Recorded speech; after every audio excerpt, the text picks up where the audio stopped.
Take a deep breath. This is the beginning of a new era. We are in April of 2026. And as of this recording, it's the beginning of April. So I kind of feel like it's almost like could be a time capsule where it's a before time. We're into a big shift in the next 7 years. Everything's going to be clicking in, and it'll be a continuation of a story of three planets that create a frequency together. We have Pluto, which is in Aquarius, and we have Neptune, which will be in Aries for quite some time. And then we will have Uranus clicking in at the end of April into Gemini. It will be such an incredibly different energy when Uranus goes into Gemini because it's all about information. It speeds everything up. Uranus is going to be the ghost in the machine, let's put it that way. However, frequency is what I've been thinking about a ton, and how astrology, it's actually the flow of frequency through us, through our fingerprint, through our natal charts. And that's why it kind of reflects and reacts differently. We're almost like we're tuning to a specific radio channel.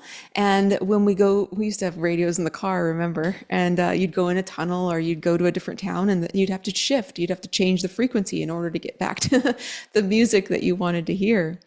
So I've been thinking about that a lot and applying this big shift with outer planets, how it's in our charts. It's in your chart. It's in there somewhere in different houses. And so it will come through differently for each person based on frequency. Addition to that, I was applying this concept of frequency to the major points.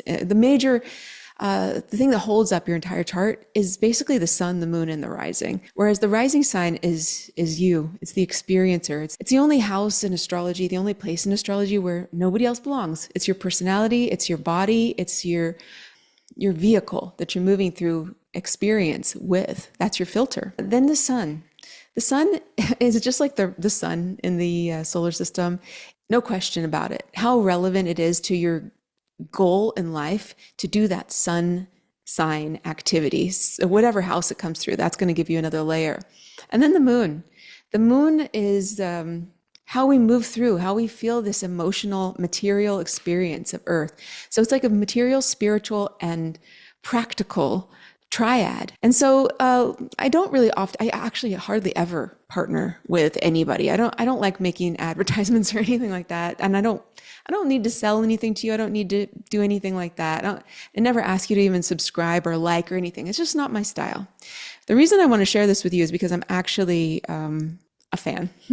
This is a company called Otter Spirit. And these are some of the bracelets that I've actually purchased. Their tagline is authenticity is beauty. And I've found in the difficult times that grounding in something that's very real and energetic and frequency based, such as stones, crystals, and even just going out and put your feet on the ground, feeling the frequency of the earth, sounds, somatics. All of this is related. Yantras, mantras that relate to the yantras, mandalas, everything is some sort of frequency that's coming through us. So Otter Spirit reached out with this really cool idea that they're launching, and they are bracelets that align with your personal frequency of your sun, moon, and your rising. One of the things I really like about this concept of having the bracelets be your sun, moon, and your rising is it keeps you in context with the frequency that you're experiencing and your emotional state, that, it's not all one thing. You're not just your sun sign, you're just not your rising. There are so many things, but this triad, this experience of the sun, moon, and the rising, and grounding yourself in visual, it keeps you aware. It's an awareness to how you're flowing through this world. So anyway, Otter Spirit gave me the opportunity to get some of these beautiful bracelets, and they come in these fantastic, really elegant boxes, and then you can read about them. So the first one that I chose, let's see, we opened up Obsidian. This will be for my rising sign. I did not put these in order whatsoever. The one I chose for my rising sign is Obsidian, and the phrase is, I shield myself with protective energy. It's the root chakra. See, I got tiny ones this time because I usually get the bigger ones, but these feel, they're so delicate. So this is an Obsidian bracelet.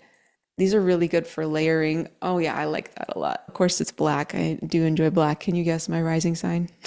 All right, let's see what the next one is. This one is malachite. Malachite. I embrace change. This is a good tagline for right now, embracing change. I personally am trying really hard to understand the changes that are coming through me in my own life and what I'm attracted to, what I want to do. I'm turning everything off. I am so tired of the distractions, the noise, putting a blocker on my front camera. I just all these things I'm deleting. There's so many secret things that they're doing to get into this part of our life, to into our attention and mine us until we're stripped, until we're a strip mine. And so malachite, it's actually quite a sentimental stone for me. This is for my sun sign, the green, and embracing change. Here we are. The malachite is related to the heart chakra, one of my favorites. Moon sign, I chose clear quartz. I'm surrounded by boundless energy.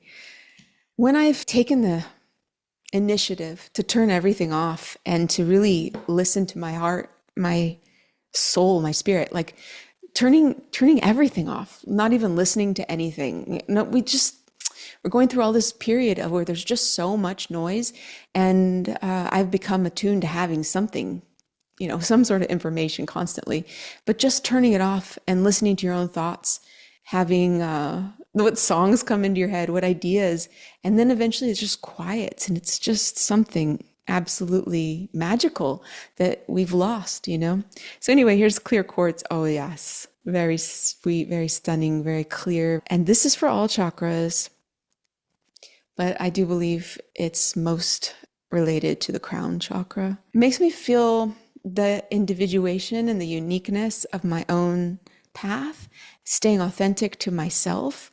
Even all these beads, each one indicates a potentiality within that part of me or a part of you. So it's another way to ground. It's another way to be in the moment with yourself.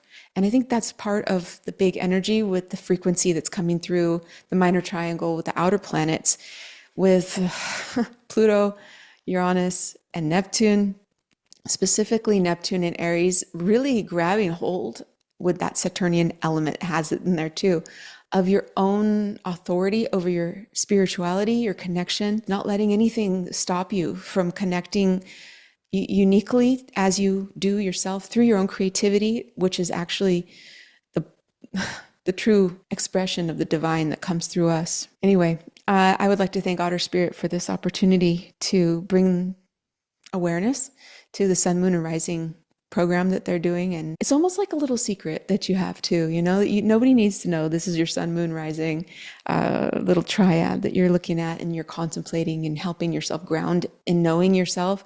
Recently, I was just in the comments, and I'll probably do a video to show you the stuff I talked about there, but it was about the spiral of reality, in how astrology is actually the spiral, how everything actually is a spiral. And we're moving through experience that's never the same thing twice. Heraclitus / Pocahontas, you can't step in the same river twice, right? Because the water's always changing, always flowing, but it's the same river at the same time. So there's some sort of spiralization frequency there as well that I'm quite interested in. Anyway, a link will be in the description below if you want to learn more about Otter Spirit and maybe pick up some of these very beautiful, high quality, personalized bracelets for yourself. All right, I like you just the way you are. And I wish you all the best.